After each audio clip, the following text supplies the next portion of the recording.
अरे श्रीमती जी कुछ तो सस्ता लो, बचत करो।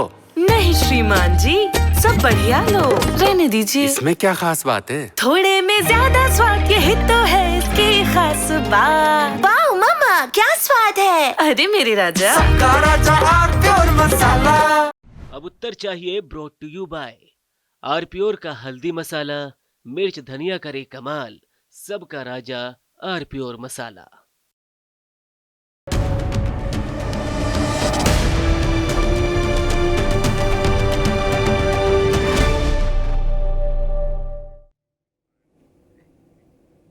वक्फ कानून में संशोधन के लिए लाए गए विधेयक पर जिस संयुक्त संसदीय समिति ने मैराथन बैठकें की, एक श्रृंखला चली बैठकों की, उसका काम आज लगभग संपूर्ण हो गया। ये बड़ी महत्वपूर्ण जेपीसी रही। इसमें विपक्षी सांसदों ने हर बैठक में कोई न कोई टकराव का बिंदु खोजा।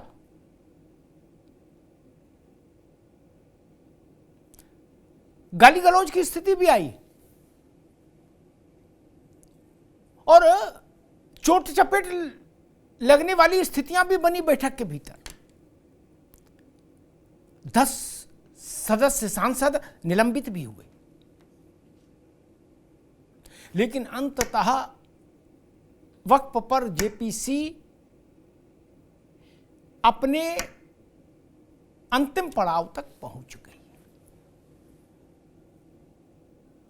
आज विपक्ष की ओर से जो संशोधन रखे गए थे वो सब खारिज हो गए और जो एनडीए के घटक दलों के सदस्यों की ओर से जो संशोधन थे वो 14 संशोधन स्वीकार कर लिए गए।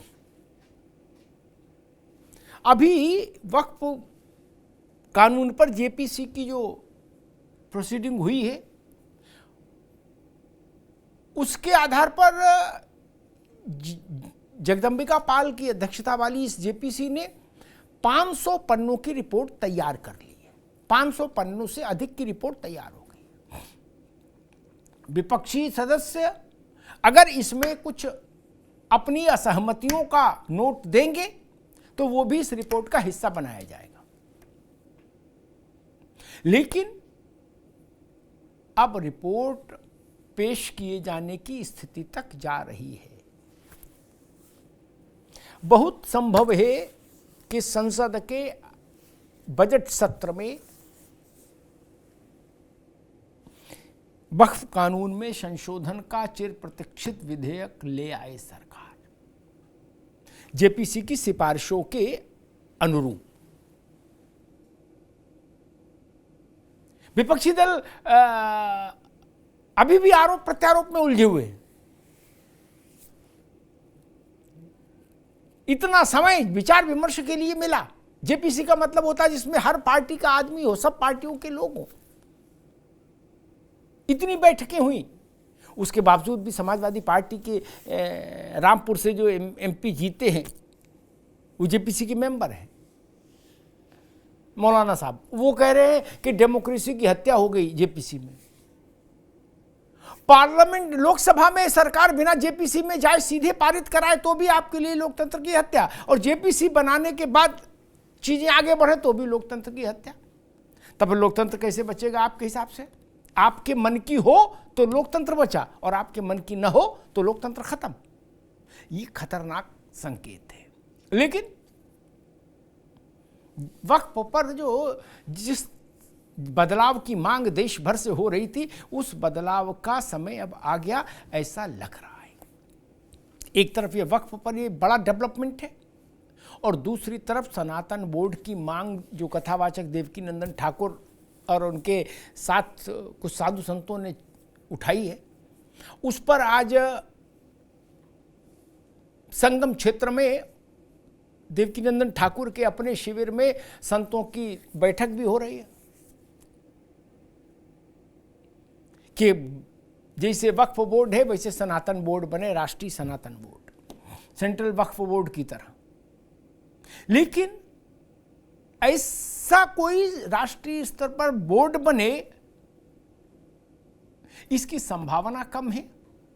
और ऐसे किसी बोर्ड के गठन को सरकार मंजूरी दे, इसकी संभावना और भी ज्यादा कम है।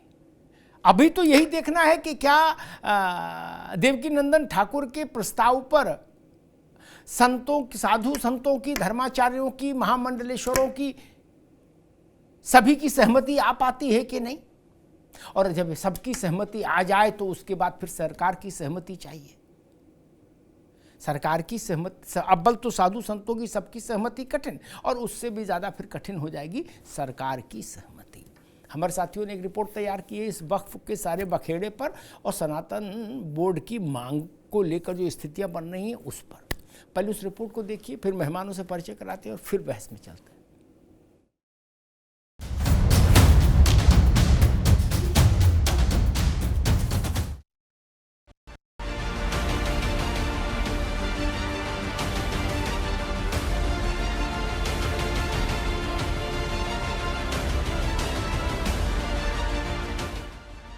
प्रयागराज में संगम की रेती पर चल रहे महाकुंभ में संस्कृति के साथ साथ सियासत और समाज के मुद्दों पर भी चिंतन मंथन के मंच सजे हैं। हर राजनेता की डुबकी के जहां मायने निकाले जा रहे हैं, वहीं मठ, मंदिर और मजहबी मुद्दों पर भी माहौल गर्मा है। इसी कड़ी में कुंभ में आयोजित हुई धर्म संसद के मंच पर गूंजा सनातन बोर्ड का मुद्दा। संतों की मांग ये कि वक्फ बोर्ड को खत्म किया जाए, वक्फ बोर्ड की तर्ज पर सनातन बोर्ड बनाया जाए। सनातन बोर्ड के लिए, सनातनियों की सुरक्षा के लिए हम लोग सभी ये चाहते हैं कि सनातन बोर्ड का गठन हो। सरकार के आगे हम प्रस्ताव रख रहे हैं और सभी धर्माचार्य जो चाहते हैं कि सनातन जगत का हित हो, मंदिर सुरक्षित रहें, आदि आदि जो चीजें हैं, उनकी सुरक्षा के लिए सनातन धर्म संसद अभी प्रारंभ होने जा रही है और हम उसी की रूपरेखा देखने के लिए जा रहे हैं। सभी सनातनी जो पहुंच रहे हैं, देखिए बहुत बड़ी संख्या में लोग पहुंच रहे हैं, आगे भी लोग आएंगे और हम आशा करते हैं कि सरकार और बाकी के सभी लोग इस पे ध्यान दें और सनातन बोर्ड बने, ऐसी प्रार्थना भगवान से करते हैं, प्रिया कांजू से भी करते हैं। धर्म संसद में सनातन बोर्ड पर हुई चर्चा और फॉर्मूले के बाद गेंद सरकार के पाले में डालने की कवायद की गई है। सनातन बोर्ड का लब्बो-लुआब ये कि देश भर के प्रमुख मंदिर इसमें शामिल किए जाएं। प्रमुख मठ मंदिर सनातन बोर्ड की देखरेख में चलें। हालांकि सनातन बोर्ड को लेकर संतों में ही मतभेद दिखाई दिए। अखाड़ा परिषद ने खुद को इससे अलग कर लिया। सनातन बोर्ड के विषय में उसका कंटेंट क्या है, ये जानना जरूरी है। हम प्रयत्न करके इस बात को जानने का प्रयत्न करेंगे, फिर इस पर तय करेंगे। इधर सनातन बोर्ड पर संग्राम के बीच वक्फ बोर्ड को लेकर बड़ा सियासी बवाल मच गया, क्योंकि वक्फ संशोधन बिल पर चर्चा कर रही ज्वाइंट पार्लियामेंट कमेटी यानी जेपीसी ने सोमवार को बीजेपी और एनडीए के 44 खंडों के सभी संशोधन स्वीकार कर लिए और विपक्ष को बड़ा झटका ये कि विपक्ष द्वारा पेश किए गए हर बदलाव को ठुकरा दिया गया। विपक्ष ने करीब 22 संशोधन का प्रस्ताव दिया था। उस 44 संशोधन को जेपीसी को सुपुर्द कर दिया गया था। जेपीसी की आज उस 44 संशोधन पे जो है उस पे एक एक संशोधन पे चर्चा हुई।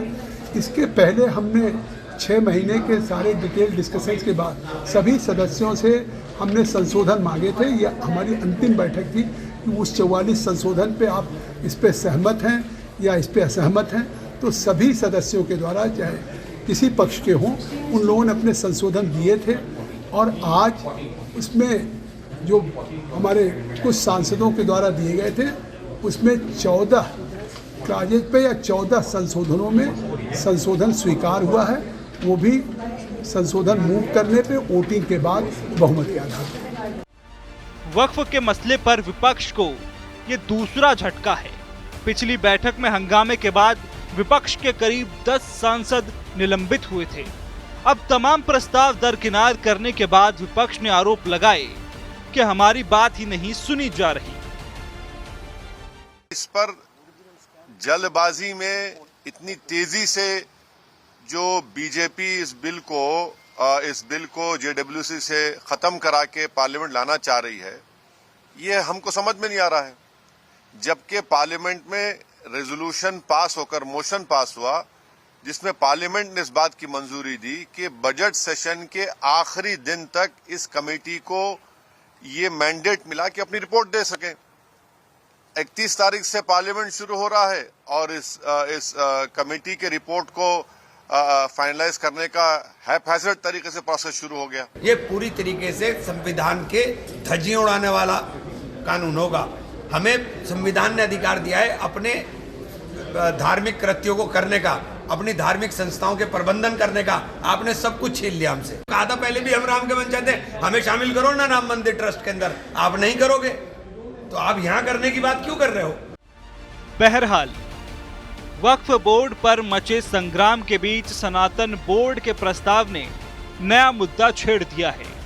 सनातन बोर्ड पर साधु संत मुखर हैं, तो वहीं वक्फ बोर्ड पर जेपीसी में हंटर चल गया है। वक्फ बोर्ड पर 6 महीने से चल रही बैठकों के बाद अब संशोधनों पर संग्राम छिड़ा है। ऐसे में सवाल ये है कि क्या वक्फ बोर्ड पर जेपीसी में सरकार की बड़ी जीत है? क्या बजट सत्र में ही वक्फ बोर्ड पर शिकंजा कसने जा रही है सरकार? वक्फ को लेकर जो जेपीसी बनी थी उसकी आज अंतिम बैठक संपन्न हो गई। अब बैठक शेष नहीं कोई। 500 पन्नों की रिपोर्ट तैयार है। 14 अमेंडमेंट स्वीकार किए हैं, वो पार्लियामेंट में जाएंगे बिल के साथ। पार्लियामेंट हर प्रस्तावित संशोधन पर वोट करेगी। जो मंजूर हो जाएगा वो कानून का हिस्सा हो जाएगा, जो मंजूर नहीं होगा वो टोकरी में जाएगा रद्दी की। कुल जमा ये है फिलॉसफी। मेहमानों साहब का परिचय करा दे। रत्नाकर सिंह जी हैं, भारतीय जनता पार्टी के प्रवक्ता, रत्नाकर जी का स्वागत है। अशोक यादव जी हैं, समाजवादी पार्टी के प्रवक्ता, अशोक जी का स्वागत है। फजील अहमद साहब हैं, राजनीतिक विश्लेषक, फजील अहमद साहब का स्वागत है। एच.एस. रावत साहब हैं, हिंदू धर्मगुरु, एच.एस. रावत साहब का बहुत स्वागत। फजील अहमद साहब आपसे बात शुरू करूंगा, फिर रावत साहब के पास, फिर कांग्रेस और भाजपा के पास। 6 महीने 20 बैठक, मैराथन बैठकें, देश भर के प्रमुख स्थानों का भ्रमण, वहां जाके खुद बैठकर जेपीसी ने वहां के संबंधित लोगों को बुला के उनसे बातचीत की, हजारों सुझाव, इन सबको मथने के बाद 500 पन्नों की एक रिपोर्ट तैयार की गई जेपीसी के द्वारा। 14 अमेंडमेंट स्वीकार हुए, बाकी निरस्त हो गए। कहा जा रहा है कि जल्दबाजी हो रही है। 6 महीने 20-50 बैठक, हैदराबाद से लेके लखनऊ और पटना से लेके कोलकाता तक की यात्राएं, जल्दबाजी होता है ये? फजील अहमद साहब। देखिए अमिताभ जी, एक बार हम लोग फुटबॉल का टूर्नामेंट खेलने गए तो गोल मारे तो रेफरी ने कहा तुम कर लो, हम सीटी नहीं बजाएंगे। वो बात हमको बार बार याद आती है कि रेफरी जब किसी पार्टी से मिल जाए तो काहे लिए हमारी गोल को सीटी बजाएगा, हम गोल मारते रहे। अरे जब आपकी मनसा ही खराब है, आप जेपीसी बना दिए, कोई मानना ही नहीं जब किसी बात को, और जेपीसी केवल फॉर्मेलिटी करके दिखा रहे। जब आपको मानना नहीं है तो फिर सारी जेपीसी बना लीजिए, कुछ भी बना लीजिए, क्या होगा? बहुत सी घटनाएं, अगर हमको ज्यादा टाइम मिलता तो हम सारी घटनाओं को याद दिलाते हैं आपको। ये लोग सिर्फ जो है पार्लियामेंट को नहीं चलने देने के लिए रूपरेखा तैयार करते हैं। कुछ ऐसे विवादास्पद मुद्दों को हमेशा बीच में लाते हैं ताकि पार्लियामेंट चलने ना पावे और पार्लियामेंट को न चलाना पड़े। ये तो किसी भी लोकतंत्र की किसी कार्रवाई में इनको विश्वास ही नहीं है। इनका बस चले तो पार्लियामेंट में पूरे साल के लिए बंद कर दे। जी ठीक। इनको ना तो मीडिया में जाकर के कोई जवाब देना है, ना प्रेस कॉन्फ्रेंस करना है, ना क्या कर रहे हैं कुछ बताना नहीं है। एक प्रश्न था, धीरे धीरे एक प्रश्न था कि 370 जब हटाया तो भी उसी पार्लियामेंट से हटा, कहाँ क्रांति हुई? एक से बात सुना करो, क्रांति तो हुई नहीं। वैसे ही बजट सेशन में जेपीसी की रिपोर्ट रख दे सरकार सदन में और नया बिल ले आए उसके मुताबिक बना के और बिल पास करा देगा तो क्या होगा? कहाँ क्रांति हो जाएगी? क्या बिल पास नहीं हो सकता? फजील अहमद, एक विधान एक संविधान याद है आपको? एक विधान जो सवाल पूछ रहा हूं वो बताओ भाई। वक्फ पर बिल क्यों नहीं पास हो सकता? संविधान की बात होती थी तो 371 क्यों नहीं समाप्त हुआ? 370 अरे भाई मैं क्या पूछ रहा हूं, आप क्या जवाब दे रहे हो? मैंने पूछा तो ये वक्फ बोर्ड संशोधन कानून क्यों नहीं पास हो सकता, ये पूछ रहा हूं। अरे भाई आप सुनिए मेरी बात, आप है गोदी मीडिया, हम है जनता। हमारी बात आप नहीं सुनेंगे, आप अपनी ही बात जोते जा रहे हैं। अब हमारी भी तो सुन लीजिए, हम भी तो मुसलमान हैं, हम भी तो वक्त से जुड़े हुए हैं। आप पेट एक मिनट फजील अहमद रुकना होगा, आप रुकना होगा। आप कुछ राजनीतिक समूहों के माउथ पीस हैं, लाउड स्पीकर हैं, आप कोई विश्लेषक नहीं है क्या? ना आप जनता हैं, आप कुछ राजनीतिक पॉलिटिकल, रुकिए, आप कुछ पॉलिटिकल फोर्सेस के माउथ पीस हैं, लाउड स्पीकर हैं। वो आप में जितनी चाबी भर देते हैं आप उतना ही बोलते हैं, ठीक है ना फजील अहमद? इस बात को लिख लो और गांठ बांध लो। आपके साथ यही समस्या है और यही आपका वास्तविक परिचय है मित्र। क्या जो बात पार्टी नहीं कह पाए वो कह दो। आप किसकी गोदी में बैठे हो, हमको मालूम है जन्नत की हकीकत क्या है फजील अहमद, हमको मालूम है किसकी गोदी में बैठे हो। छोड़ो उन बातों को, वही रहने दो, वक्फ बोर्ड पर बात करो तो ज्यादा बेहतर है, ठीक है ना? हम उन पार्टियों को भी जानते हैं जिनका माउथ पीस आप हैं, क्या? और आप जैसे बहुत सारे लोग हैं, बहुत सारे लोग हैं, ठीक है ना? आपकी स्थिति, आप जैसे बहुत सारे लोग हैं, हमको मालूम है, छोड़ दीजिए, ठीक है? आपका भी अपना चल रहा है कारोबार, चलाइए, ठीक है? रावत साहब फिर वहीं आते हैं, दो प्रश्न खड़े हुए हैं। एक, वक्फ बोर्ड पर बजट के सेशन में सरकार कानून लाएगी, संसद के पटल पर रखा जाएगा, संसद का बहुमत उसके पक्ष में वोट करेगा तो पास हो जाएगा, नहीं होगा तो फजील अहमद के मन की हो जाएगी, ठीक? हालांकि इनके मन की होने की उम्मीद नहीं, क्योंकि इनके मन तो कई बार मचला, कश्मीर के मसले पे मसला, 3 तलाक पे मचला, लेकिन हुआ नहीं।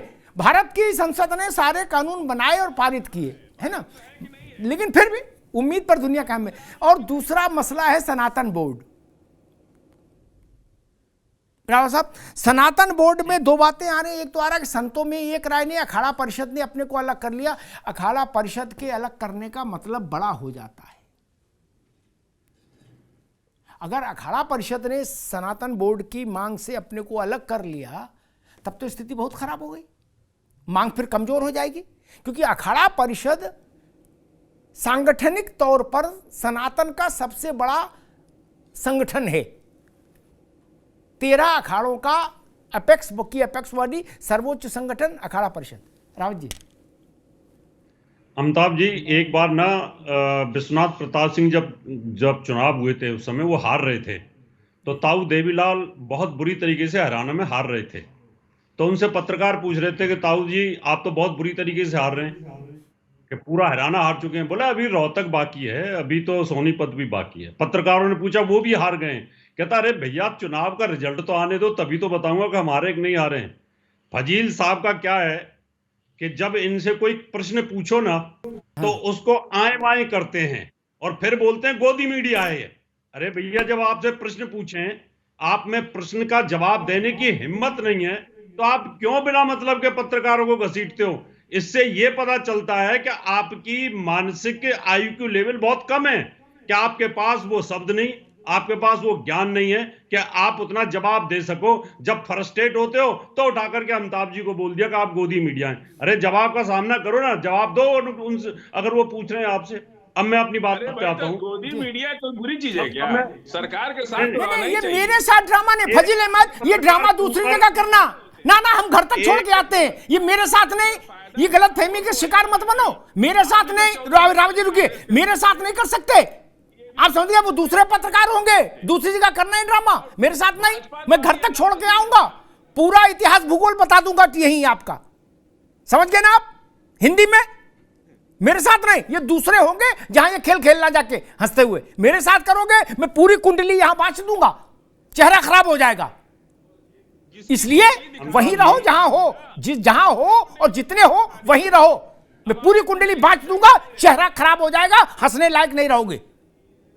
शांत रहिए। रावत साहब जी।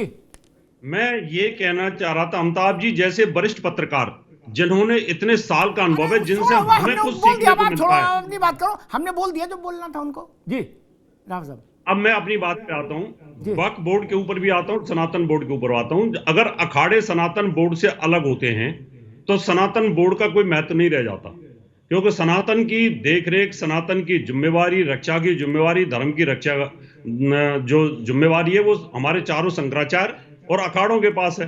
अखाड़े जो फैसला करते हैं, शंकराचार्य जो फैसला करते हैं, वही होता है। अगर चारों शंकराचार्य इस बात के लिए तैयार होते हैं और अखाड़े तैयार होते हैं तो ही सनातन का कोई महत्व रह जाता है। क्योंकि जितने भी हमारे महामंडलेश्वर हैं उनके पास में एक पूरा एरिया होता है कि उस एरिया में जाकर के वो सनातन धर्म के लिए सोचते हैं, उसकी जो कमियां हैं उनको पूर्ति करने की कोशिश करते हैं, मंदिरों में व्यवस्थाएं देखते हैं।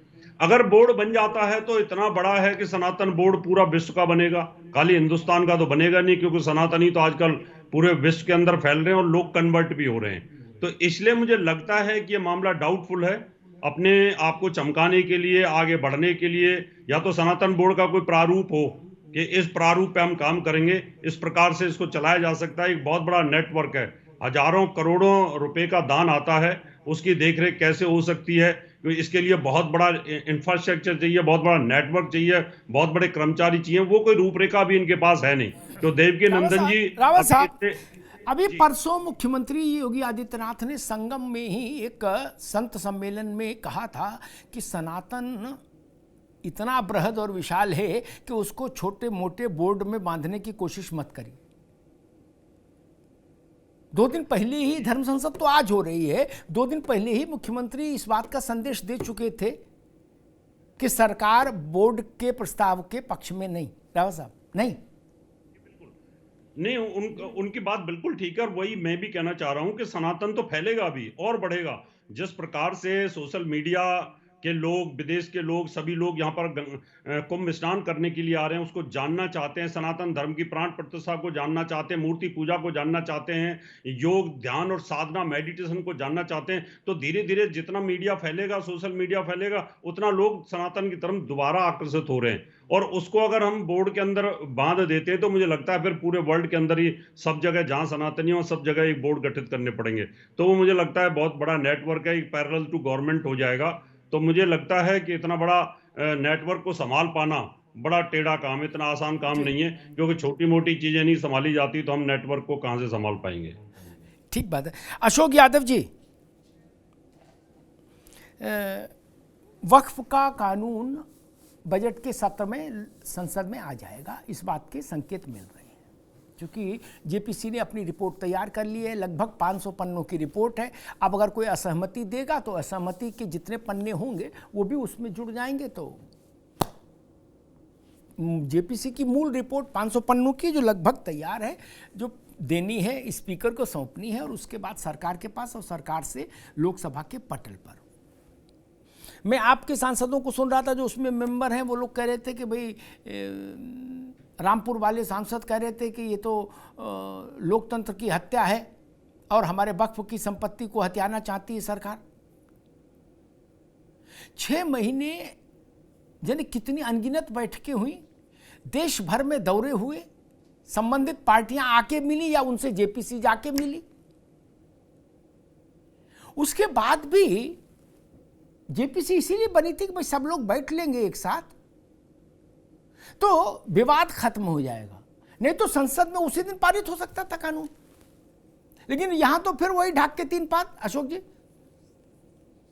देखिए अमिताभ जी, आपने कहा जेपीसी की रिपोर्ट, तो मुझे ये कहना है कि वो जेपीसी की रिपोर्ट नहीं बल्कि वो सत्ता पक्ष की रिपोर्ट उसको कहा जाए, क्योंकि जेपीसी की रिपोर्ट कोई मतलब ही नहीं है। वहां पे तमाम सांसदों ने कहा कि our recommendations are not allowed, our recommendations are rejected and their recommendations are allowed. तो जब विपक्ष के लोगों के रिकमेंडेशंस या अमेंडमेंट्स को रिजेक्ट कर दिया गया, एक सिंगल अमेंडमेंट या मतलब रिकमेंडेशन विपक्ष के सांसदों का नहीं लिया गया, तो फिर इसको जो जेपीसी कहना मुझे लगता है कि अपने आप में ठीक नहीं है। और दूसरी चीज की, अभी मैं टीएमसी के सांसद को सुन रहा था, आपने हमारे सांसद की बात बताई तो अब उस पर मैं नहीं जा रहा हूं। मैं टीएमसी के सांसद, उन्होंने कहा, बनर्जी जी, कल्याण बनर्जी जी ने, कि एक सिंगल वर्ड हम लोगों को बोलने नहीं दिया गया। उन्होंने कहा कि एक सिंगल वर्ड हम लोगों को अपनी बात रखने का मौका उस कमेटी में नहीं मौका दिया गया रखने का। तो जिस कमेटी में विपक्ष के लोगों का एक सिंगल वर्ड रखने का मौका न मिले, जिस कमेटी में विपक्ष के लोगों का सिंगल रिकमेंडेशन को भी शामिल न किया जाए और उस कमेटी को कहा जाए जेपीसी, तो नाम तो ठीक है जेपीसी, लेकिन वो सत्ता पक्ष का था और सरकार चूंकि एक चाह रही थी कि इसको जेपीसी का एक अमली जामा पहना दिया जाए, जिसे आपने कहा ना सरकार चाहती तो डायरेक्ट कर देती, तो बस एक तरह से फेयर चेहरा अपना सरकार बनाने के लिए जेपीसी के हवाले किया और काम वही करना सरकार को जो चाहती है, जो चाहती तो डायरेक्ट कर देती है। आपकी बात सही है, मैं इस बात से नहीं इनकार कर रहा हूं। एक बड़ी मासूम सी बात सवाल खड़ा होता है कि जब 6 महीना हेलो भी बोलने की इजाजत नहीं मिली विपक्ष के सांसदों का, अब जो कह रहे हैं, तो 6 महीने बाहर रहे क्यों? जब बोलने की इजाजत ही नहीं थी तो पहले दिन बाहर आ जाते। मैंने तो जो स्पीकर को जगदम्बिका पाल ने रिपोर्ट दी थी कि ये टीएमसी के सांसद के खिलाफ, उसमें तो उन्होंने कहा था कि इन्होंने हमको गालियां दी। गाली बोलने की इजाजत थी, सही बात बोलने की इजाजत नहीं थी। गाली अंदर दे सकते थे, लिखत पढ़त में रिपोर्ट गई है भाई। और जब आपको 6 महीना समाजवादी पार्टी में आपको बोलने नहीं दिया गया, तो मैं नहीं पूछूंगा फिर रही वहां क्यों? कीर्तन कर रहे थे, मौन। सारे लोग इस्तीफा देके अगली दूसरी बैठक में बाहर क्यों नहीं आ गए? तब तो वो हैदराबाद भी गए, पटना भी गए, कोलकाता भी गए, रायपुर भी गए, बोले चलो घूमी घूमी करें। लखनऊ भी गए, बोले टुंडे कबाब मंगाओ। नहीं, जब कोई पर्पस ही नहीं था आपकी निगाह में, तो आप लोग क्यों घूमे देश भर? अशोक जी, आपने जो सवाल किया वो वाजिब सवाल है कि आप लोग क्यों घूमे देश भर। पूरे देश में जहां जहां आपने बताया, हमारे जो विपक्ष के सांसद थे वो लोग गए, रिसर्च किए, लोगों से समझे, सारी बातों को उन्होंने देखा, और उसके बाद जब उनकी रिकमेंडेशन उस ग्राउंड पर, जब वो अपनी रिकमेंडेशन को वहां पे पुटअप कर रहे थे, तब क्या हुआ भाई? ठीक, आपने कहा 6 महीना आपने क्यों वहां पे कंटिन्यू किए, रिजाइन कर देते 6 महीने के पहले ही। लेकिन ये होता कि चलो कमेटी गठित हुई, मेरा नाम है, तो मैं कोशिश करूंगा आखिरी पल तक हमारे विपक्ष के सांसदों ने प्रयास किया कि कुछ ऐसे रिकमेंडेशंस हों जो विपक्ष के भी उसमें शामिल कर लिया जाए। तो आप ये चाहते हैं कि हम गेम को बीच में छोड़ के भाग आए, तो भगौड़ा भी नहीं हम लोग हैं। हम लोग तो एंड तक प्रयास किए, लेकिन चूंकि भाई अब उनका बहुमत वहां पे है, सरकार उनकी है, जो चाहिए वो करिए, नाम दे दीजिए ज्वाइंट पार्लियामेंट कमेटी। कितना बढ़िया नाम लग रहा है सुनने में अमिताभ जी, लेकिन वो सत्ता की पार्लियामेंट्री कमेटी एक सच्चाई है जिसको ध्यान रखना बहुत जरूरी होगा, आपको भी, हमको भी और बाकी को भी, कि व्यवस्था लोग अदालत की हो, जेपीसी की हो, वोट की हो, सरकार की हो, कॉन्फिडेंस मोशन की हो, नो कॉन्फिडेंस मोशन की हो, बजट की हो, 51-49 से चलती है अशोक जी। ठीक, पार्लियामेंट में भी 3 और 2 का फैसला आता है ना, तो उसको फांसीबाद बोल देंगे क्या? आपने जो आपत्ति लिख के दी वो रिपोर्ट का हिस्सा हो जाएगी, लेकिन आपका अमेंडमेंट वोट ही होगा ना अमेंडमेंट पे। तो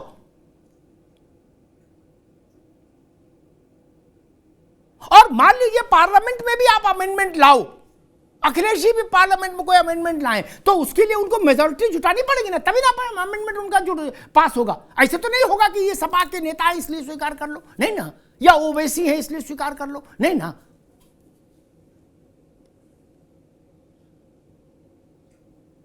वर्शिप एक्ट जब आया था, मनमोहन सिंह नरसिंह राव जी लाए थे, तो भारतीय जनता पार्टी उसके खिलाफ थी, लेकिन उसके पास उतने सांसद नहीं थे, तो पास हो गया था ना एक्ट। अशोक जी, ये तो सबके लिए बराबर नपना है कि इसमें कोई फर्क है क्या नपने में?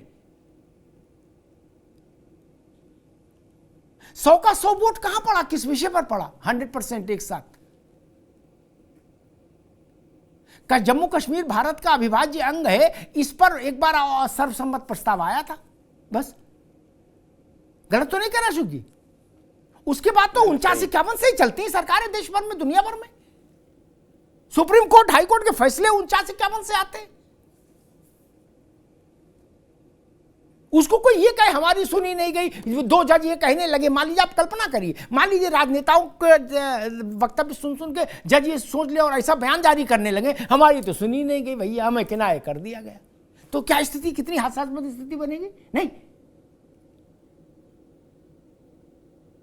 तब तो बहुत हास्यास्पद स्थिति हो जाएगी ना।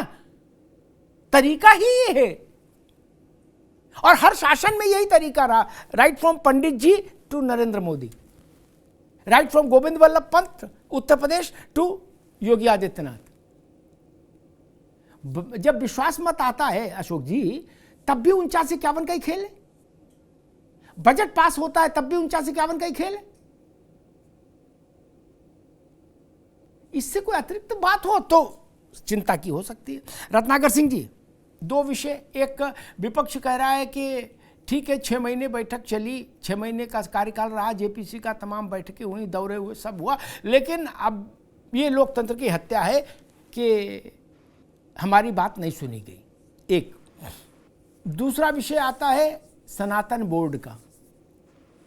क्या हिंदू व्यवस्थाओं, सनातन धार्मिक व्यवस्थाओं को का प्रबंधन के लिए देश में किसी एक वक्फ बोर्ड जैसा कोई सेंट्रल गवर्निंग बॉडी बनाने की कोई ज़रूरत आप महसूस करती है क्या भारतीय जनता पार्टी, या वो जो मांग हो रही है उसको किस रूप उसके साथ खड़ी होती है?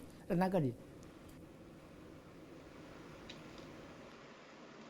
देखिए अमिताभ जी, सबसे पहले तो मैं यही कहना चाहूँगा कि आज हमारे भाई अशोक जी जो कह रहे हैं कि करना तो इनको ही है चाहे जैसे कर, विपक्ष की बात सुनते नहीं, और कितना इनोसेंटली इन्होंने कहा कि चुप करा दिया, लेकिन सिक्के के एक पहलू को वो उजागर कर रहे हैं, दूसरा पहलू एकदम से साइलेंट है। देखिए जेपीसी का गठन हुआ, विपक्ष के सांसदों को उसमें सदस्य बनाया गया, जगदम्बिका पाल जी के नेतृत्व में जो है गठित किया गया।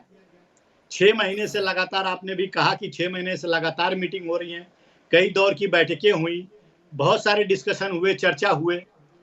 जेपीसी में मांग कई तरह से जगदम्बिका पाल से जिसे किया गया कि आप मीरवाइज को भी बुलाइए, जेपीसी ने मीरवाइज को भी बुलाया, कई दौर की चर्चा हुई, लेकिन जब नियत इनकी जेपीसी में विघ्न बाधा समिति के अंदर उपद्रव करने का है, विघ्न बाधा डालने का है, उनको तो मालूम है कि वक्फ बोर्ड जो है ये पूरी तरह से गलत कार्य में इन्वॉल्व है और उसमें संशोधन जो है करना सरकार को, जो उसकी मंशा है वो करके ही रहेगी, जो गलत चीजें हैं उसको दूर करके ही रहेगी, और हम लोग वही कर रहे हैं। लेकिन ये जनता को यही दिखाने की कोशिश कर रहे हैं कि इनकी आवाज नहीं सुनी जा रही है, जबकि 6 महीने से उस पर बाकायदे चर्चा हुआ और सारी चीजों को रखा गया है। और वो शुक्र ये यहाँ तक कि समिति जो है सुचारू रूप से काम न करे उसके लिए गाली गलौज तक इन्होंने किया। शुक्र हो वो मार्शल लोगों का कि वहां पे उपलब्ध थे, नहीं तो ये तो बॉटल भी फेंक रहे थे, जगदम्बिका पाल जी को बॉटल भी लगा होता। तो आप खुद करके अंदर जो है समिति के अंदर जो इस तरह से कार्य करते हैं और बाहर आके कहते हैं कि हमें बोलने नहीं दिया जाता है, ये चरित्र है। और कितना इनोसेंटली भाई साहब कहते हैं, लोगों ने देखा नहीं है क्या सदन में कि किस तरह से आप लोग वेल में जाते हैं, फिर जो है स्पीकर के ऊपर पन्ने फाड़ करके, बिल के पन्ने फाड़ करके फेंकते हैं। इतना इनोसेंट तो आप लोग नहीं है कि चुपचाप बैठकर सुनते रहे। ये आप लोगों के चरित्र को दर्शाता है, अंदर कुछ और बाहर कुछ और। दूसरी चीज मैं मुद्दे पे आता हूं अमिताभ जी, वक्फ बोर्ड के मुद्दे पे आता हूं। देखिए ये वक्फ बोर्ड जो है ना 1954 में जो गठन किया गया था, ये कांग्रेस द्वारा गठन किया गया था और भारत में तो जमींदारी प्रथा बिल्कुल समाप्त कर दी गई, लेकिन मजहबी जमींदारी जो है उसको जारी रखने के लिए कांग्रेस ने वक्फ बोर्ड की स्थापना की और स्थापना करने के बाद उसको असीमित शक्तियां देते गए, असीमित शक्तियां देते गए। भैया जिसका कागज पत्र नहीं हो जाके वहां झंडा गाड़ दो, जमीन तुम्हारा। अब मैं एक आंकड़ा देना चाहता हूं कि पिछले 13 साल में वक्फ की संपत्तियां जो है दोगुनी हो गई हैं। अब ये कहते हैं कि हमारे पूर्वजों ने, पुरखों ने दान में दी है जमीनें, तो भैया ये 13 साल का जो कार्यकाल में कैसे दुगुनी हो गई? प्रधानमंत्री जी ने खुले मंच से कहा है कि यूपीए की गवर्नमेंट जाते जाते दिल्ली, पूरे देश में दिल्ली और उसके आसपास के जितनी भी संपत्तियां, सरकारी संपत्तियां थी, अधिकतर वक्फ बोर्ड को दे दिया। तो इस तरह से ये दोगुनी हो गई। आज जो सरकारी संपत्तियों पे कब्जा जमा के बैठे हैं ये लोग, वो अनाधिकृत रूप से कब्जा जमा के बैठे हैं, वो क्या इनकी है संपत्तियां? 13 साल में आज वक्फ की संपत्ति अगर रेलवे और सेना के बाद सबसे ज्यादा संपत्ति इनकी है। कहां से आ गई भाई? कौन से पूर्वज आपके अमीर लाए थे, अफगानिस्तान से लेके आए थे कि आप जो है 9.5 लाख एकड़ जमीन आपके पास हो गई, 8-8.5 लाख से ज्यादा संपत्तियां इनकी है। तो ये कहां से आ गया? ये इसी तरह से आ गया, कांग्रेस ने इनको सपोर्ट किया, वो भी अपने तुच्छ राजनीति के लिए, वोट बैंक की राजनीति के लिए ये किया। संविधान में अमिताभ जी कहीं पे उल्लेख नहीं है कि वक्फ बोर्ड का, कहीं पे उल्लेख नहीं है। तो ये वक्फ बोर्ड जो है ये बनाया गया था सिर्फ और सिर्फ मुसलमानों को खुश करने के लिए, सरकारी संपत्तियों को कब्जा करो। अब बताइए, जो मस्जिद और मस्जिदों के आसपास में जो जमीनें होती हैं बेचारे गरीब किसान की, वो पुरखों से वो खेती बाड़ी करते आ रहे हैं, जोतते आ रहे हैं। अब ये जब वहां पे झंडा गाड़ दिए तो कहेंगे कि कागज दिखाओ। अरे अब 50 साल 100 साल पहले का कागज ये कहां से दिखाया गरीब आदमी? और अगर आप कागज नहीं दिखाएंगे तो जमीन जो है वक्फ बोर्ड की हो जाएगी। तो इस तरह के कानून को बदलाव करने की मंशा जो है भारतीय जनता पार्टी की है और वह लेकर आ रही है। अब जो है ये मजहबी जमींदारी बिल्कुल नहीं चलेगी। देश में स्वतंत्र भारत में जमींदारी प्रथा खत्म हो गई थी, लेकिन मजहबी जमींदारी कांग्रेस ने शुरू किया था, उसको खत्म करने का काम भारतीय जनता पार्टी करेगी। ठीक है रत्नाकर जी, एक बड़ी रोचक बात सामने आई अभी। अशोक भाई, इस पर आप जरूर अभी आपके पास आएंगे रावत साहब से होते हुए। जब ये जेपीसी गई लखनऊ तो अशोक भाई हालांकि आज कह रहे हैं कि नहीं हम लोगों को बोलने नहीं दिया, लेकिन सब लोग लखनऊ गए थे और उसमें टुंडे कबाब भी आए थे, हैं मंगवाए थे, बढ़िया खाए, काकोरी कबाब, टुंडे कबाब और मक्खन मलाई, सब कोई दुखी नहीं था अशोक जी। किसी के चेहरे से नहीं लग रहा था कि नहीं हम कबाब वबाब नहीं खाएंगे, हमारी आवाज ही नहीं सुनी जा रही, सबने चाप के खाया क्या। लेकिन उसमें बड़ी एक रोचक बात आई। उत्तर प्रदेश सरकार, रावत जी आपसे बात शुरू कर रहा हूं, फिर सबके पास जाऊंगा। उत्तर प्रदेश सरकार की तरफ से जो आईएएस अधिकारी पेश हुई, महिला हैं, वो सीनियर आईएएस हैं, उन्होंने उत्तर प्रदेश की सरकार की तरफ से एक ब्यौरा रखा जेपीसी के सामने और उन्होंने कहा कि वक्फ की यूपी में जितनी संपत्तियां हैं, सुन्नी और शिया दोनों मिला के, उसमें से 78% संपत्तियां सरकार की हैं, वक्फ की नहीं है। और सरकार ने इसके पीछे तर्क ये दिया कि वक्फ बाई यूज वक्फ नहीं माना जाएगा। क्या यहां किसी को दफन कर दिया, बोले वक्फ की हो गई ना, जमीन दफन जिसको कर दिया अलग बात, जमीन को किसने दान किया उसके कागज लाओ। यहां मस्जिद है, बाई यूज वक्फ हो गया, सरकार ने कहा नहीं। तो 78% जमीन सरकारी है जो वक्फ के नाम रजिस्टर कर ली शिया और सुन्नी वक्फ ने, अकेले उत्तर प्रदेश में। रावत साहब, योगी जी वही कह रहे हैं कि हम उसी जमीन को खाली कराएंगे, 78% को। जी अमिताभ जी, बिल्कुल एकदम सही बात है आपकी, क्योंकि आपके जो डेटा होते हैं बड़े परफेक्ट होते हैं, बड़े अनुभवी डेटा होते हैं, इसमें कोई दो राय नहीं है। क्योंकि एकदम इतनी 9 लाख एकड़ जमीन जो हो जाए, एकदम डबल हो जाए, अगर या तो इनके पास ये रिकॉर्ड हो, ये कहते हैं कि भाई हमें जकात में दी गई, दान में दी गई है, मुसलमानों ने, इतने कौन से मुसलमान आ गए जिन्होंने इतनी जमीन दान दे दी। ये सोचने वाला विषय बन जाता है कि ये बोलते हैं कि हमें तो दान में मिली है। भाई दान का कोई रिकॉर्ड तो होना चाहिए कि कितने मुसलमान जो हैं उन्होंने दान दी क्यों, उसका वजह क्या था, क्या वो छोड़ के चले गए देश को, या उनके कोई वारिस नहीं रहे, क्या वजह रही है। यानी इतनी जमीन 13 साल के अंदर अगर इतनी हो जाए तो ये एक कहीं ना कहीं कल्पना से परे हो जाता है। यही तो सरकार ने इस घोटाले को उजागर करने की कोशिश की है, यही तो घोटाले उजागर करने की कोशिश की। और वही योगी आदित्यनाथ कह रहे हैं कि जहां जहां पर भी सरकारी ग्राम सभाओं की जमीन थी, बहुत सारी जमीन गौशालाओं की थी, बहुत सारी ऐसी जगह थी जिन पर इन्होंने यूज किया, कब्रिस्तान बना लिया, कुछ कर लिया, मस्जिद बना दी, झंडा लगा दिया, वो सब जमीन कब्जा जो की है इन लोगों ने और वक्फ पे नाम की है, उसको वापस लेने की बात है। ये तो निश्चित तौर पर कोई दो राय वाली बात नहीं है और ये होना भी चाहिए।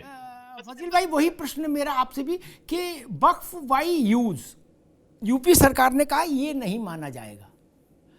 किसी ने दान की है जमीन, उसका कागज दिखा दीजिए, वो जमीन वक्फ बोर्ड की है, शिया की है तो शिया की, सुन्नी की है तो सुन्नी की। लेकिन यहां मस्जिद बन गई इसलिए जमीन वक्फ की हो गई, सरकार ने कहा ये स्वीकार्य नहीं। यही नोट जेपीसी में सरकार ने सबमिट किया और उसने आंकड़ा दिया कि 78% संपत्तियां ऐसी हैं जो वक्फ बाई यूज घोषित कर दी गई। वो दान में नहीं आई, वो कहीं से किसी ने अल्लाह के नाम पर नहीं दी। नहीं हम बता रहे हैं आपको किसने जी। अशोक जी ने जो बात कही मैं उसी बात को आगे बढ़ाते हुए बोलता हूं कि भाई सरकार आपकी है तो आप कुछ भी बोल सकते हैं। जो नावल्द मुसलमान मर जाता है उसकी कोई औलाद नहीं होती, वो जमीनें भी वक्फ हो जाती हैं, ये कानून में है। और बहुत से पहले जो है संपत्ति का बंटवारा अभी तो चचेरे में और उसमें सब हो जाता है, लेकिन पहले लड़कियों को भी नहीं मिलता था। तो बहुत सी बड़ी बड़ी संपत्ति के मालिक मर जाते थे, उनकी जमीन वक्फ हो जाती थी। और वक्फ कानून पहले इतना ज्यादा रिटेन में कुछ नहीं होता था, चीजें ऐसे ही चलती थी। बल्कि प्रॉपर्टी डिस्ट्रीब्यूशन भी बहुत ज्यादा स्टैम्प नहीं था, रजिस्ट्री एक्ट नहीं था, बहुत सी कानून ऐसे नहीं थे।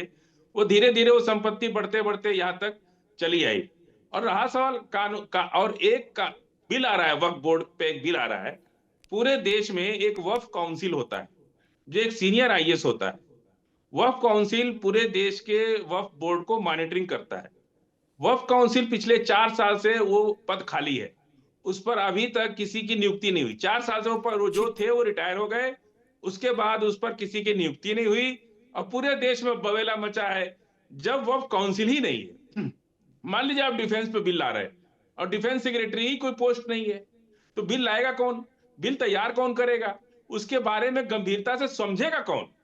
आखिर डिपार्टमेंट इतने बने हुए हैं, सारे सीनियर आईएएस ऑफिसर चलाते हैं देश को, तो जब आप इतना बड़ा बिल ला रहे हैं, वक्फ काउंसिल का कोई जगह ही खाली पड़ी हुई है, अभी तक उस पर कोई नियुक्ति नहीं हुई। हम लोग का ऑब्जेक्शन ये बात का है कि आप वक्फ काउंसिल के थ्रू, हर चीज कानून कायदे से होनी चाहिए ना, आपको जो बिल लाना लाइए, लेकिन जो कायदे का वक्फ काउंसिल का काम है पूरे देश के वक्फ संपत्तियों को मॉनिटरिंग करना, उसी से स्टेट गवर्नमेंट के जो अधिकारी होते हैं वो उस डिपार्टमेंट से जुड़े होते हैं। लेकिन 4 साल से वो पद खाली है सेंट्रल गवर्नमेंट में, कोई उनकी जगह पे नहीं लाया गया। तो ये सारी चीजें हवाई बस। ठीक है फजील भाई, रुकना होगा, मैं अशोक जी के पास चलूंगा। अशोक जी के पास इतनी ठीक है फजील भाई, रुकना होगा। 2 बात भाई रुक जाओ, 2 बात कहूंगा। एक तो उत्तर प्रदेश सरकार ने केंद्र सरकार कानून बदलेगी तब बदलेगी। उत्तर प्रदेश सरकार ने जो अपने रेगुलेशंस बनाए हैं वक्फ संपत्तियों के लिए, अशोक जी सुन लीजिएगा, सहायता होगी आप बोलने में। उसमें उसने कहा कि 1952 या 51 से दर्ज होना चाहिए खाता में।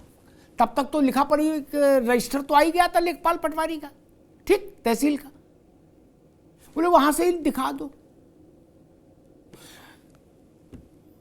रजाक बिना औलाद मर गए तो रजाक की जमीन थी ये तो पता लगे पहले, तब ना बिना औलाद मर गए इसलिए वो वक्फ हो गई। रजाक की जमीन का तो दिखाना पड़ेगा कागज, नहीं।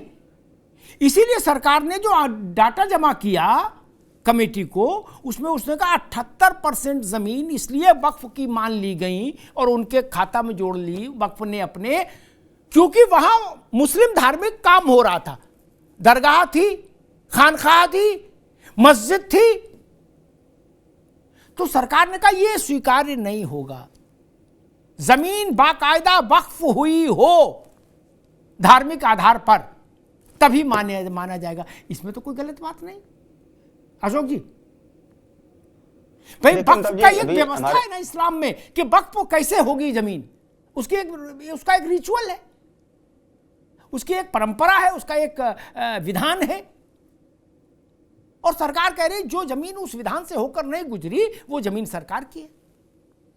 अशोक जी देखिए अमिताभ जी, अभी हमारे भाजपा के साथी ने कहा कि वक्फ बोर्ड गलत कार्यों में इन्वॉल्व है। मुझे लगता है कि जहां तक मेरी जानकारी है कि Waqf board is not autonomous body. Waqf board is a public government body and it works under the ministry of minority affairs. तो इसमें अब अगर अल्पसंख्यक मंत्रालय के अंतर्गत एक सरकारी संस्था है, ये गलत कामों में अगर इन्वॉल्व है तो मतलब हमारा भारत सरकार इसमें गलत काम करवा रही है या भारत सरकार भी गलत काम में इन्वॉल्व है। और दूसरी चीज रत्नाकर जी ने कहा कि मजहबी जमींदारी। देखिए अमिताभ जी, आप कहेंगे कि आप लौट घूम के अयोध्या क्यों चले जाते हो, लेकिन मजबूरी हो जाती है हमारी जाना। आप अयोध्या में माझा जमथरा गांव है, 2211 एकड़। सुन लीजिए आप गए नहीं नहीं सुन लीजिए। तो अयोध्या में माझा जमथरा गांव है, वहां पे 2211 एकड़ जमीन का आवंटन सेना को हुआ था। वो 2025 तक के लिए था और फील्ड फायरिंग और आर्टिलरी प्रैक्टिस एक्ट के तहत वो जमीन अलॉट थी सेना के लिए। 2211 एकड़ जमीन, उस जमीनों पे किसका कब्जा हो गया? अडानी का, श्री श्री रविशंकर का, न जाने कितने कितने लोगों का। तो ये मजहबी जमींदारी तो की बात कर रहे हैं रत्नाकर जी, लेकिन भाजपाई जमींदारी आज पूरे देश में चरम पर है। जो जमीन सरकारी, वो जमीन भाजपाई। आप देख लीजिए, एक मैंने तो सिर्फ एक पतीले में से चावल बताया। एक हल्के फुल्के माहौल में, मौसम अच्छा है, अब तो ठंड भी कम होगी। अच्छा, ये नारा आपको याद होगा ना पुराना, जो जमीन सरकारी, वो जमीन भाजपाई। नारा चला था मुलायम सिंह जी के समय में, आपको याद होगा? नहीं, जो जमीन सरकारी अमिताभ जी, ये नारा बना वहीं से था। आज आप जो नारा लगा रहे हैं, मैं उसके विरोध में नहीं, लेकिन मैं कह रहा हूं ये नारा पैदा तभी हुआ था मुलायम सिंह जी के समय में। जी अशोक जी, मैं नारा बता देता हूँ। तो अच्छा, समाजवादी पार्टी का दूसरी चीज नारा, खाली प्लॉट हमारा। सुन लीजिए, मेरी बात यही नारा था। मेरी बात हो जाने दीजिए, बात आ जाने दो। देखिए उसके बाद, हाँ अमिताभ जी, आपने कहा कि लखनऊ गए थे, टुंडे कबाब और न जाने क्या क्या खाए। वो तो ठीक है, वो सरकारी खर्च था, कोई भाजपा के निधि से तो गया नहीं था। दूसरी बात, अब खाने पीने की बात, आप टुंडे कबाब के खाने के चक्कर में सोच रहे हैं, इधर जो है पीडीए की नौकरियां, आरक्षण सब खा गए भाजपा वाले, हमारे छात्रों का भविष्य खा गए, किसानों की आय खा गए, दोगुनी आय कर रहे थे 2022 तक। तो टुंडे कबाब में कृपया न उलझे अमिताभ जी, ये भारतीय जनता पार्टी लोगों की नौकरियां, आरक्षण, भविष्य, किसानों की आय, सब कुछ खा जा रही है। एक मिनट, मैं टुंडे कबाब में, चूंकि आपने कहा कि हमारे विपक्ष के जितने सांसद हैं वो बहुत दुखी हैं, गमगीन है जेपीसी में, तो मुझे लगा गमगीनी में शायद नहीं खाया होगा टुंडे कबाब और रुमाली रोटी, लेकिन वो गमगीन नहीं थे, ये बात लखनऊ मुझे दिखा, इसलिए मैंने अच्छी बात कही। क्यों गमगीन रहे? आपने कहा कि वो लोग उनको बोलने, एक शब्द नहीं बोलने दिएगा 6 महीने में, तो मुझे लगा वो लोग डिप्रेस्ड होंगे। नहीं, वो तो आनंद में थे, चापा चाप। अशोक जी, ये कहना अमिताभ जी, देखिए, अब जो फॉर्मेलिटी है, वो फॉर्मेलिटी तो है, अपनी जगह है, चाय पानी नाश्ता, दैट इज डिफरेंट थिंग। लेकिन अगर ग्राउंड रियलिटी देखा जाए अमिताभ जी, आपने कहा, जो कहा आपने 100% मैं उस बात से सहमत हूं कि बहुमत के आधार पर फैसला होता है। तो फिर जेपीसी के गठन करने का औचित्य मेरे समझ में नहीं आ रहा। उसको अगर जेपीसी में भी वही चीज है कि जो पार्लियामेंट में है कि हम जिसका बहुमत आएगा उसी से रिकमेंडेशन पास हो जाएगा, बहुमत नहीं, रिकमेंडेशन नहीं आएगा, तो फिर डायरेक्ट पार्लियामेंट में ले आते बिल। जेपीसी का एक तरह से मुलम्मा उस पर चढ़ाने की जरूरत क्या थी सरकार को?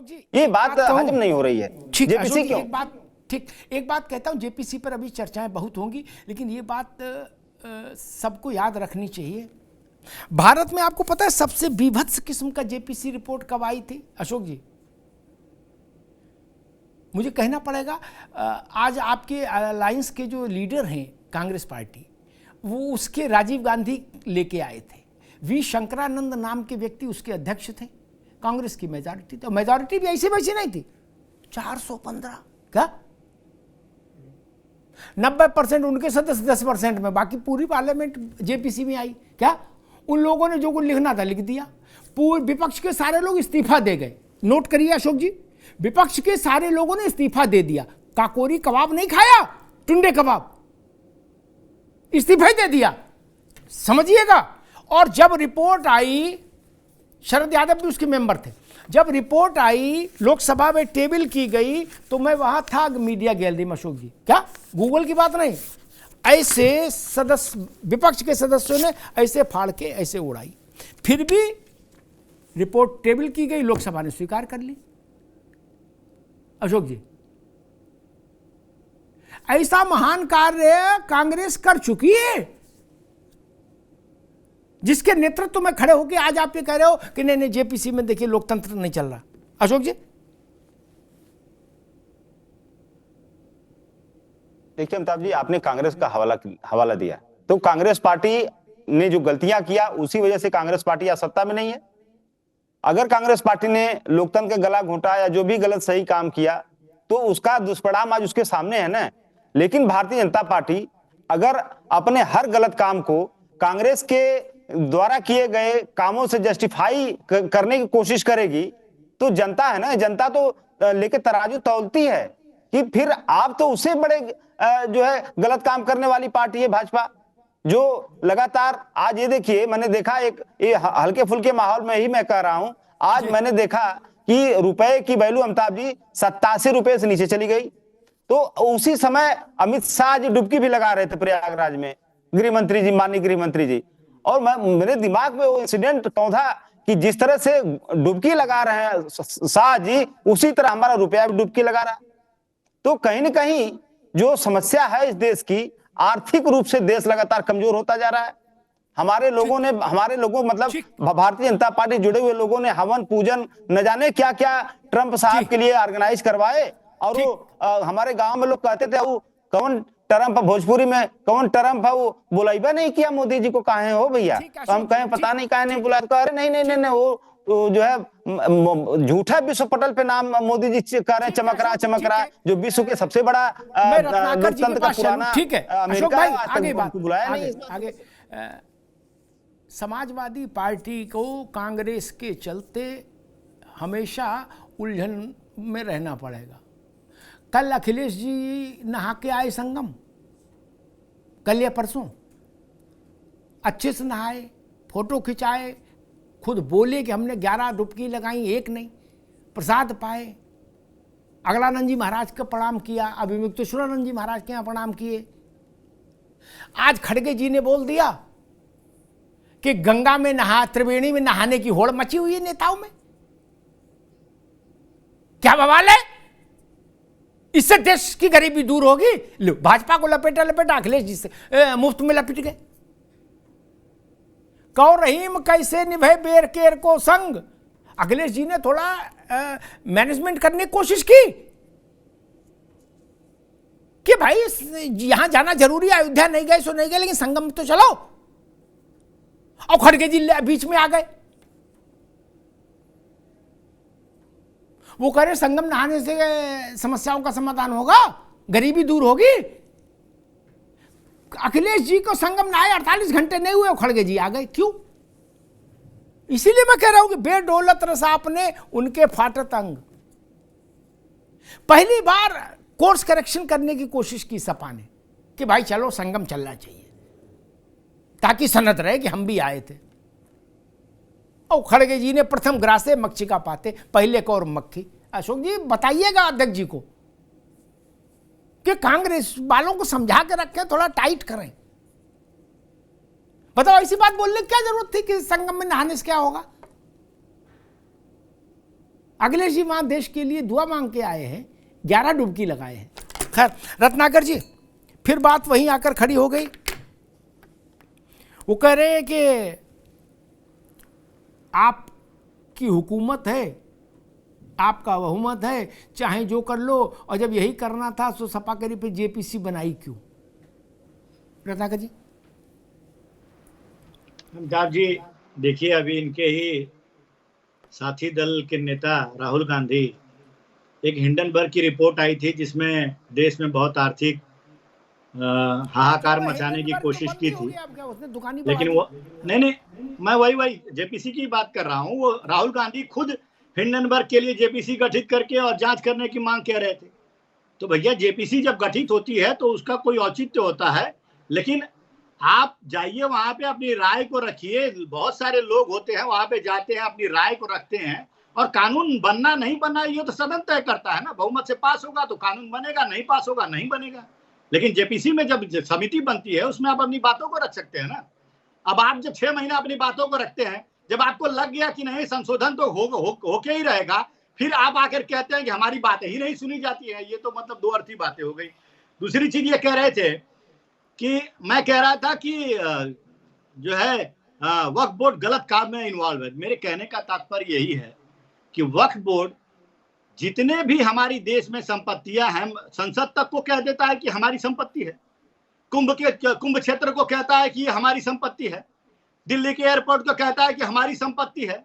तो भाई, ये पूरे देश की जो संपत्तियां हैं वो खुद ही कह दे कि ये हमारी संपत्ति है, तो ये उनकी मानसिकता, गलत मानसिकता को दर्शाता है कि नहीं दर्शाता है, ये बताइए। और उसी को दुरुस्त करने के लिए, उसी को ठीक करने के लिए हम जब ये वक्फ में संशोधन बिल लेकर आते हैं, तो फिर आप लोगों को एक अंदर वाला प्रेम है ना, वो जागृत हो जाता है। जो ये फजील भाई, जिनकी फजीयत सुबह भी मैं कर चुका हूं, वो आकर के ऐसी ही बातें करते हैं और ऐसी ही आपके ऊपर व्यक्तिगत रूप से जो है आरोप प्रत्यारोप लगाते रहते हैं। और ये कह रहे थे अभी कि मोदी जी को नहीं बुलाया, कि ट्रंपवा मोदी को नहीं बुलाया। ट्रंपवा मोदी काहे नहीं बुलाया? अरे भैया, ये विदेश नीति होती है। और मैं आपको बता दूं ट्रंप जी ने अपने क्लोज कंट्रीज के प्रेसिडेंट्स को और राष्ट्राध्यक्षों को नहीं बुलाया था, जिसमें यूके भी शामिल है, जर्मनी भी शामिल है, फ्रांस भी शामिल है और रूस भी शामिल है। ये समान देशों के राष्ट्राध्यक्षों को नहीं बुलाया, लेकिन हमारे देश से विदेश मंत्री एस जयशंकर वहां गए थे, प्रतिनिधित्व किया था हमारे देश का। तो ये आप लोग एक नई स्टोरी और नई चीजें जो डेवलप करने की कोशिश करते हैं, जनता समझती है कि मुख्य मुद्दे से आप लोग हटना चाहते हैं और मुख्य मुद्दा यही है। समय कम है, रोकूंगा। मिल्कीपुर में ट्रंप से वोट नहीं न घटेगा ना बढ़ेगा अशोक जी, ये आप भी जानते हो, हम भी जानते हैं। क्या गालिब दिल को बहलाने के लिए ख्याल। अच्छा, मिल्कीपुर में ट्रंप से क्या लेना देना होगा? कोई नहीं, बुलाया नहीं बुलाया इससे कोई फर्क नहीं पड़ता। मिल्कीपुर में वोट जिस बात पर पड़ेगा उस पर फोकस होना चाहिए, मुझे लगता है। एक छोटी सी बात कहता हूं कि खेल क्या है वक्फ का, और प्रमाण के साथ कह रहा हूं, लफाजी नहीं। अशोक भाई, संभल का, रावत जी सुनिएगा, बड़ी गंभीर विषय। जब मैंने इस विषय को उठाया तो फिर संभल में प्रशासन सक्रिय हुआ, फिर रिपोर्ट हुई, एफआईआर हुई, तो फिर वो लोग माफी मांगने आए। संभल शहर का जो क्षेत्रफल है कुल, अशोक जी, वो उससे 2.5 गुना 1.5 2 गुना ज्यादा वक्फ की जमीन का कागज आ गया बनके। क्या फारसी में बोले जी हमारी है, यानी इतना सा संभल शहर और इतना वक्फ का कागज आ गया। बोले जमीन, इतनी तो जमीन ही नहीं थी। अच्छा, किसी अब्दुल समद नाम के आदमी ने बोले वक्फ की थी। अब खोज इस बात को हुई कि अब्दुल समद किस मुगल बादशाह के शहजादे थे? बोले किसी के नहीं। हैदराबाद निजाम के दामाद थे? बोले नहीं। बोले ये क्या करते थे? बोले ये भी सामान्य कारोबार करते थे। तो इनके पास संपत्ति कहां से? इनकी अपनी संपत्ति नहीं तो दान कैसे दे दिए? जांच कराई गई, एफआईआर दर्ज हुई। अशोक जी सुन लीजिए, एफआईआर दर्ज हुई तो समद के परिजन आए। वो समद तो अब मेरे ख्याल 90-95 साल के हो गए। तो वो क्या, उनके परिजन आए, उनका हलफनामा लेके माफी मांग कर गए शासन से। क्या कि हमने गलत बना दिया, हमसे कोई लेना देना नहीं, हमारे पास खुद की जमीन नहीं, हम क्या दान करेंगे, हमारी जान छोड़ो। ये समस्या है। ऐसे ऐसे कागज बन गए। बोले पूरा फरखाबाद वक्फ कर दिया। किन्ने? बोले गुड्डू ने। गुड्डू कौन है? बोले गुड्डू तांगा चलाते। गजब बात है यार, गुड्डू तांगा चलाते, फरखाबाद वक्फ कर दिया। बोले गुरसाहिबगंज में इरशाद ने कर दिया। बोले इरशाद क्या करते? बोले ये पान की दुकान करते। कौन वक्फ कर सकता है? जिसके पास संपत्ति है वो ना। छोड़िए जेपीसी, बेसिक बात, दान कौन करेगा? जिसके पास है। और अगर कोई ये कह रहा है, अद्भुत बात कहता हूं, आखिरी बात कहता हूं अशोक भाई, आप दिल से सहमत होंगे, अगर इतनी दान देने की हैसियत में भारत के मुसलमान हैं कि 5 साल में जमीन जबल कर दें, तो भारत का मुसलमान गरीब नहीं है। फिर तो ये हैदराबाद का नवाब एक हुआ, अब तो पूरे गली गली नवाब हैदराबाद हैं। नहीं, इतनी जमीनें दान दे रहे, जहां एक मकान बनाने, एक झोपड़ी डालने की जगह नहीं मिल रही शहरों में है। एलआईजी मकान बनाना मुश्किल है, वहां गुड्डू और शराफत जिले की जिले दान दिए दे रहे हैं वक्त में। नहीं, ये तो अडानी अमानी को फेल कर देंगे सब लोग। फिर ये क्यों कहते हो कि अकलियत गुर्बत में है? जो अब्दुल समद 7 स्क्वायर किलोमीटर का वक्फ कर सकता है, 7 स्क्वायर किलोमीटर, सोचिएगा। तो छोटा आदमी है, फिर क्या दिक्कत है? फिर तो मान लीजिए कि मुसलमान सरसब्ज हो गया, या ये मान लीजिए ये कागज झूठे हैं। एक एफआईआर हुई और कागज देने वाले माफी मांगने आ गए, ये ध्यान रखिएगा। धन्यवाद।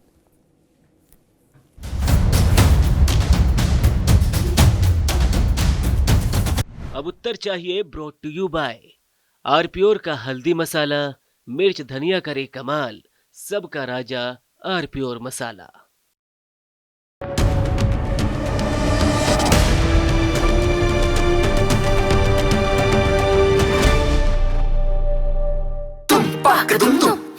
अरे श्रीमती जी, कुछ तो सस्ता लो, बचत करो। नहीं श्रीमान जी, सब बढ़िया लो, रहने दीजिए। इसमें क्या खास बात है? थोड़े में ज्यादा स्वाद, यही तो है इसकी खास बात। वाह मामा, क्या स्वाद है? अरे मेरे राजा, सबका राजा आरती और मसाला।